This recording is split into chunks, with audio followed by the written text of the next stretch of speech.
Конституцияның 30 жылдығына орай Тоқаев еліміздің әрбір азаматына Қазатомпром ұлттық компаниясының атынан төлем жасалатынын мәлімдеді. Бұл идеяны премьер-министр Олжас Бектенов те қолдаған екен. Әлеуметтік желілерде, әсіресе Фейсбукта осындай видеолар қаптап кетті. Біз бүгін дәл осындай видеоларға неге сенбеуге болатындығы туралы атап айтып береміз. Тоқаев пен Бектеновтың видеосы алаяқтық схема қолданылған кезекті дипфейк видео. Алаяқтар Қазатомпром компаниясының атын жамылып, жалған инвестициялық платформа, жалған табыс тауып алаңын жарнамалап жүр.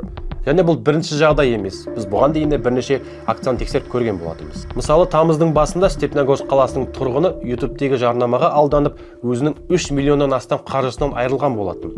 Жәбірленушінің айтуынша 27 маусым мен 18 шілде аралығында белгісіз адамдар Қазатомпром компаниясының атынан тиімді инвестиция ұсынған және барлық ақшасын алып алған екен. Бұл қарапайым ғана бір мысал. Биылдың өзінде 14 мыңнан астам интернет алаяқтық жағдайы тіркелген. Бұл былтырғы жағдаймен салыстырғанда 22%-ке көп.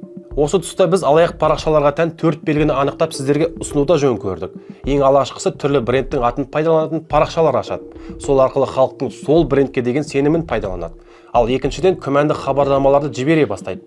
Аз ғана ақша салып, ол жаққа қарық қылатын схемалар, жобаларды ұсынып тұзаққа түсіреді. Ал үшіншіден дайын тұрған түрлі сыйлықтарды, тауарларды алдырту үшін манипуляция жасайды. Расымен жібергелі жатқан сыңай танытып, мекен жайыңызды сұрастырады. Және соңғысы, алаяқтар тауар туралы толық ақпарат беруден бас тартады.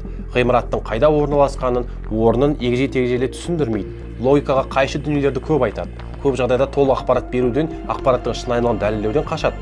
Ал сіз қандай алаяқтық схемаға тап болдыңыз? Пікірге жаза кетіңіз. Мүмкін келесі адамға көмегіңіз тиіп қалуы мүмкін.